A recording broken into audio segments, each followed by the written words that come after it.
guys, balik lagi bersama saya. Di sini saya akan menjelaskan materi dari kelas 5 SD Pendidikan Agama Buddha dengan kompetensi dasar 3.4, yaitu memahami 4 macam jalan kesuksesan dan 4 macam teman sejati. Selamat belajar semuanya. Hai semuanya, nama saya Yosi Yuniarti, mahasiswi dari Sekolah Tinggi Agama Buddha Negeri Sriwijaya Tangerang, Banten, jurusan Dharma Carya semester 4B dengan prodi Pendidikan Keagamaan Buddha.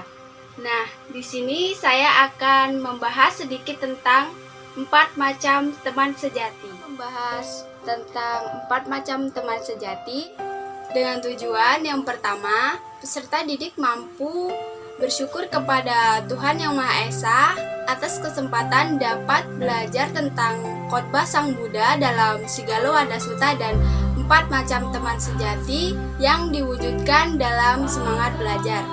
Kedua, peserta didik mampu mendeskripsikan isi gambar yang berkaitan dengan Sigalo Wada Sutta dan 4 macam teman sejati dengan bahasa yang jelas, logis, dan sistematis. Akhir, peserta didik mampu mengidentifikasikan pentingnya khotbah Sang Buddha dalam Sigalo Wada Sutta dan 4 macam teman sejati dengan bahasa yang jelas, logis, dan sistematis. Wada Sutta adalah khotbah yang dibabarkan oleh Sang Buddha di Kalandaka Niwapa atau tempat pemeliharaan tupai di Weluwana dekat kota Rajagaha kepada seorang pemuda bernama Sigala.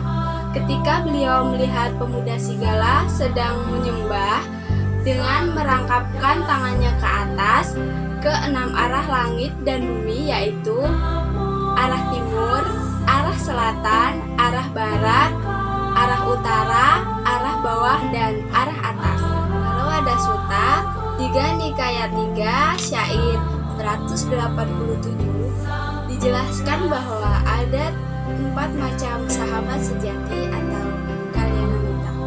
Nah, kalyanamita berarti sahabat yang baik yang dapat menjadikan diri kita selalu waspada dalam menempuh kehidupan dunia dan setelah meninggal.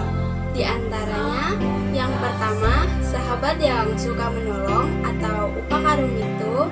Yang kedua, sahabat di waktu senang dan susah atau samana suka dukomito.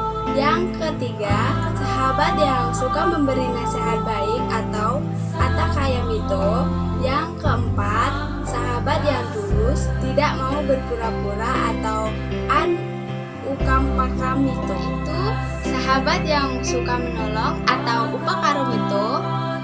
Sahabat yang suka menolong memiliki ciri-ciri. Yang pertama, melindungi temannya di saat lengah. Yang kedua, melindungi harta milik temannya di saat lengah. Yang ketiga, melindungi teman dari ancaman bahaya. Yang keempat, menawarkan diri untuk meringankan pekerjaan temannya. Sahabat di waktu senang dan susah atau samana suka dukomito. Sahabat di waktu senang dan susah memiliki ciri-ciri. Yang pertama, mau menceritakan rahasia dirinya untuk temannya. Yang kedua, menjaga nama baik dan rahasia temannya. Yang ketiga, tetap bersama temannya meskipun dalam keadaan susah. Serta yang keempat, rela berkorban demi temannya. Sahabat yang suka memberi nasihat baik atau atakayamito.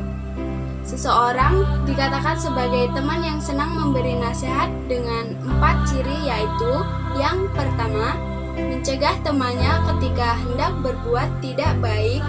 Yang kedua, mendorong temannya untuk melakukan kebaikan. Yang ketiga, senang memberitahu temannya hal-hal yang belum diketahuinya.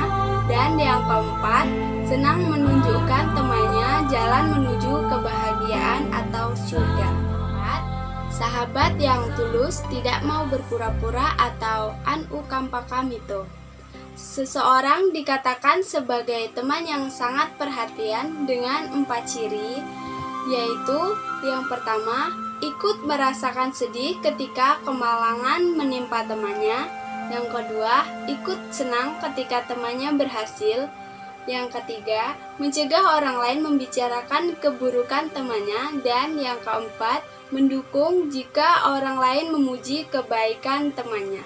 Contoh dari sahabat yang baik yaitu seperti Biku Sariputta dan Biku Moggallana yang sejak kehidupan lampau merupakan sepasang sahabat yang sama-sama berjanji untuk menjadi murid Sang Buddha.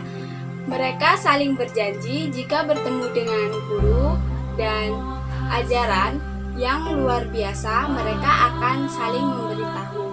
Akhirnya, mereka berdua menjadi murid utama Sang Buddha. Ada beberapa cara yang harus dilakukan agar persahabatan kita dapat berjalan dengan baik, yaitu yang pertama, sering berkomunikasi dengan teman seperti lewat telepon, bertemu, atau datang ke rumah. Bisa juga dengan mengadakan reuni di tempat yang telah ditentukan. Dan yang kedua, saling terbuka dan menjaga rahasia teman. Yang ketiga, menjaga ucapan baik agar teman kita tidak merasa tersinggung. Yang keempat, bila mendengar berita buruk dari orang lain, kita harus mencegahnya dengan pengertian dan kata-kata yang baik. Janganlah mudah percaya terhadap kabar atau desas-desus yang disampaikan oleh orang lain.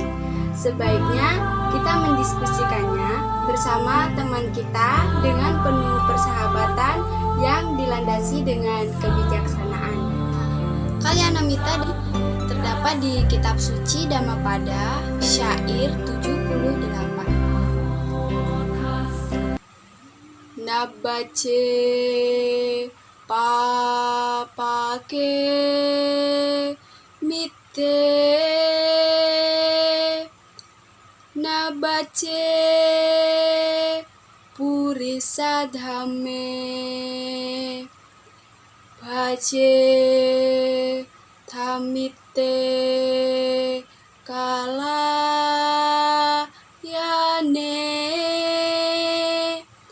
bace tapuri sutamenti.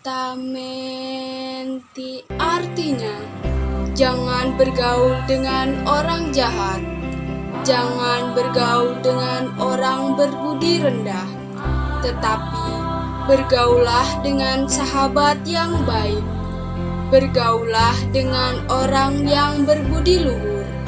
Sadu, sadu, sadu. Dari saya adalah, dalam bersahabat, kita harus memilih sahabat bukan berdasarkan suku, agama, ras, dan bahasanya.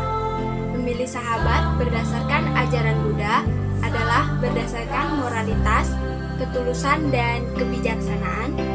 Kita sendiri juga harus bisa menjadi sahabat yang baik bagi orang lain. Caranya dengan menjalankan Pancasila Buddhis dengan baik, maka kita akan dapat menjadi sahabat yang baik bagi orang lain dan dapat menganjurkan orang lain untuk selalu berbuat baik. Nah, terima kasih sudah menyimak apa yang saya jelaskan. Semoga apa yang saya bahas tentang 4 macam teman sejati ini dapat menambah pengetahuan dan dapat dipraktekkan dalam kehidupan sehari-hari.